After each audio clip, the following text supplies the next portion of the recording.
करहु अनुसार,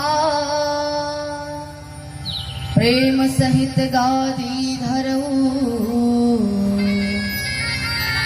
कथा सुनहु इतिहास। लोकाभिरामं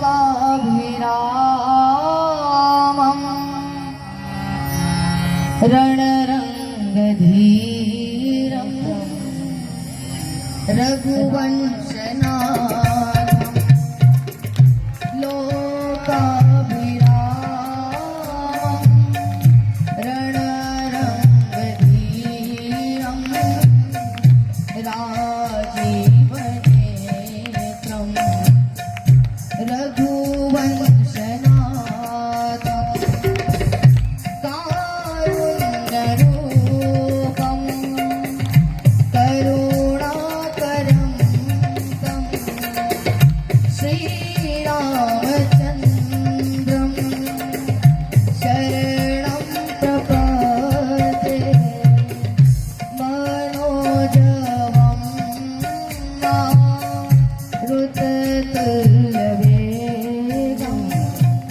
धीमतां वरिष्ठं वातात्मजं वा नरयोतमोक्षं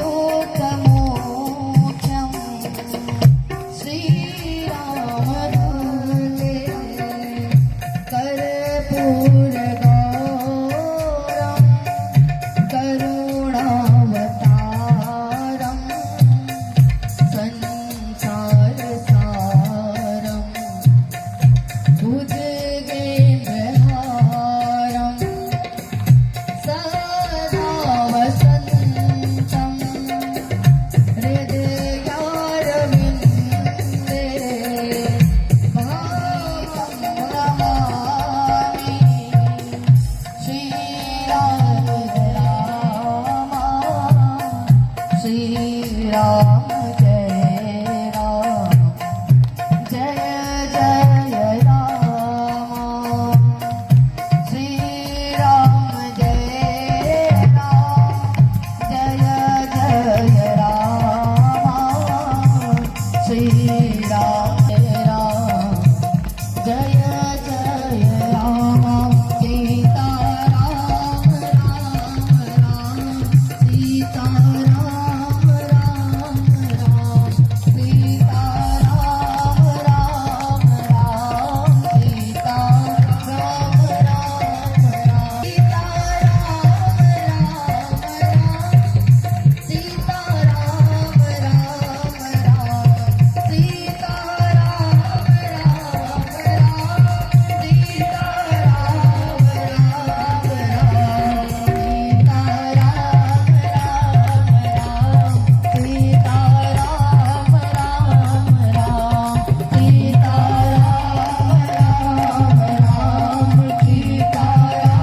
राम राम, सीता राम राम राम, सीता राम राम राम, सीता राम राम राम,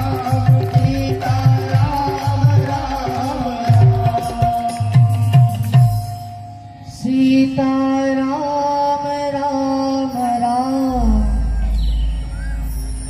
सीता राम श्री राम राम रामेति रामेति रमे रामे मनोरमे, सहस्रनाम तातुल्यं राम नाम वरानने।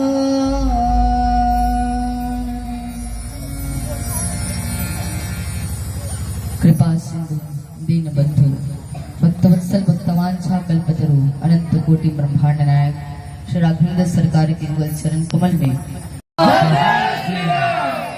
आज तो आपका और हमारा बड़ा भाग्य है, और इसी को बड़ा भाग्य को कहा जाता है सौभाग्य, जो प्रभु की अनंत करुणा और कृपा के फलस्वरूप आपको और हमें सहज रूप में प्राप्त होती। ये कोई साधारण दिवस नहीं है, यह वो दिवस है जिसके लिए बरसों बस पता नहीं कितने लोगों ने व्रत किए, तपस्या किए, अनुष्ठान किए और इंतजार किए। इस समय कहते ना, समय बहुत महत्वपूर्ण होता है। हम सभी जानते हैं कि इस राम मंदिर को बनने में कितना परिश्रम लगा है, कितने संतों के जो रक्त बहे हैं। और आपका और हमारा सौभाग्य देखो कैसा है, जो हमारे जीते जी राम लला आज अयोध्या में विराजमान है। बोले राम लला की।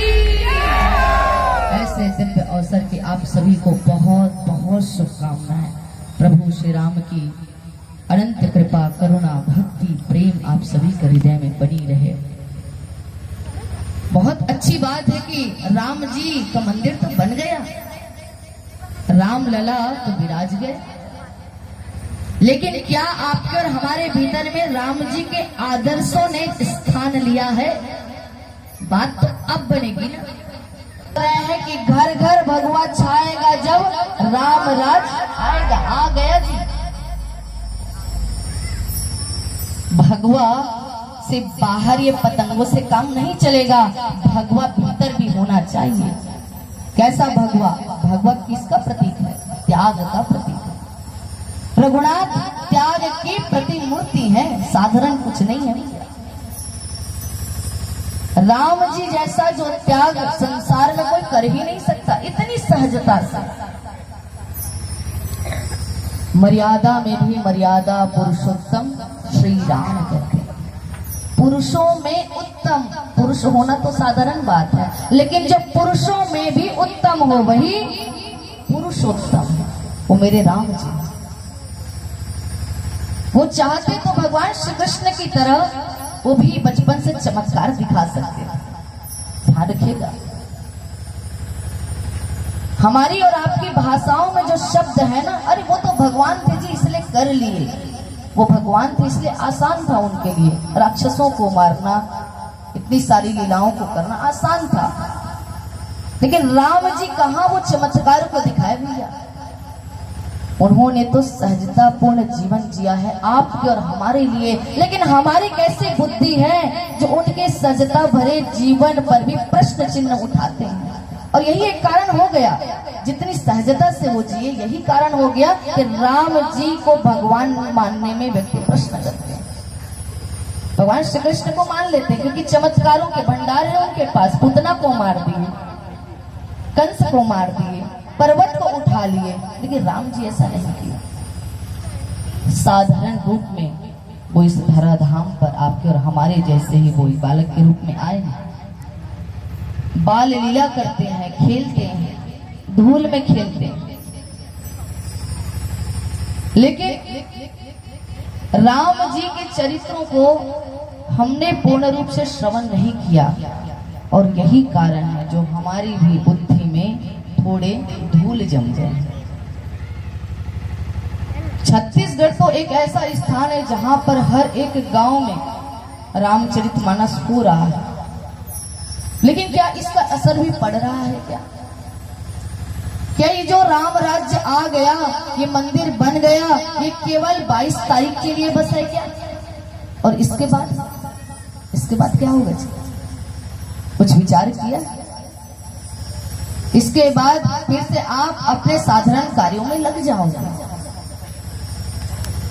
अगर आज का दिन को आप विशेष मानते हो तो अपने भीतर में राम जी को प्रतिष्ठा देनी पड़ेगी। जो कहा प्राण प्रतिष्ठा, भैया वो तो अयोध्या में हो गया, लेकिन अपने प्राणों की प्रतिष्ठा आपको प्रभु राम के चरण कमल में करना पड़ेगा, तब जाकर वो असली में प्राण प्रतिष्ठा संपन्न होगा। ये आयोजन बहुत सुंदर बात है, क्योंकि अगर आयोजन नहीं होता तो हम लोगों की बुद्धि में जागरूकता नहीं होती, लेकिन हमारे भी लोगों के मन में कितनी कुटिलता है, देखिए ना। इसको भी हमने राजनीतिकरण का स्वरूप दे दिया। अरे भैया, इसको राजनीतिकरण स्वरूप देने की आवश्यकता नहीं है। राम जी इसके हैं, उसके हैं, इसके हैं, उसके, राम जी का मंदिर नहीं बनना चाहिए। अरे पार्टी बनकर इसका विरोध करने की आवश्यकता नहीं है। भगवान तो भगवान है जी, भगवान तो सभी के हैं। आप सभी को आना चाहिए, जोश से भरकर प्रभु श्री राम के नारे लगाना चाहिए और हर जगह डीजे बजने चाहिए, प्रभु के गाथा का गान होना चाहिए। लेकिन ये आपकी मूर्खता है। अगर प्रभु को भी बांट दोगे तो ध्यान रखना कहीं पर भी और स्थान आपको नहीं मिलेगा। एक भगवान का ही स्थान है जहाँ राम जी की कथा होती है, भगवान श्री कृष्ण की कथा होती है, तो लोग जात पात भेदभाव को छोड़कर एक स्थान पर विराजमान होते हैं। ये हमारे प्रभु राम, प्रभु कृष्ण की अद्भुत प्रेम है, कृपा है। लेकिन अगर इसको भी अगर बांटना आप शुरू कर दोगे तो भैया समझना राम राज्य आया नहीं अभी। राम राज्य क्या था? परीक्षित जी महाराज के समय में राम राज्य था। कथा आपने सुनी, बहुत सुंदर, 7 दिनों तक। राम राज्य है क्या? जहां निःशुल्क और उत्तम शिक्षा, निःशुल्क और उत्तम चिकित्सा, निःशुल्क और अविलंब न्याय, ये 3 जहां होगी वहीं पर राम राज्य आ जाएगा। तो अब तो राम लला विराजमान हो गए हैं, बहुत बहुत शुभकामनाएं तो हैं, लेकिन ये शुभ कामनाएं हमारे मनोकामना में परिवर्तित हो गई। हम शुभकामना नहीं चाहते, हम मनोकामना चाहते हैं। आखिर अपने मनमाने ढंग से इच्छाओं को पूरी करना। आइए पंचगढ़ रघु वैष्णव नगर पंचायत पथरिया से और हमारे सिंघरौल साहब जी, पंचायत इंस्पेक्टर वर्मा साहब संपन्न होने के लिए आगे बढ़ रही है। सभी कार्यक्रम चली और हमारे जितने भी पंच, ग्राम पंचायत पथरगढ़ी के जितने पंच हैं विषम इस तरह से ग्राहक आपस से आए हैं। नैना खोते जी, तुलसी निषाद जी, जितने पंच दिख नहीं रहे भाई, दिख रहे हैं जरूर आ जाए। और सभी से आग्रह आकर के साध्वी जी के श्री चरणों से आशीर्वाद लेंगे। हरदी से मालिक राम भैया आए हैं, वो भी आ जाए। आप सभी आकर के आशीर्वाद लेंगे।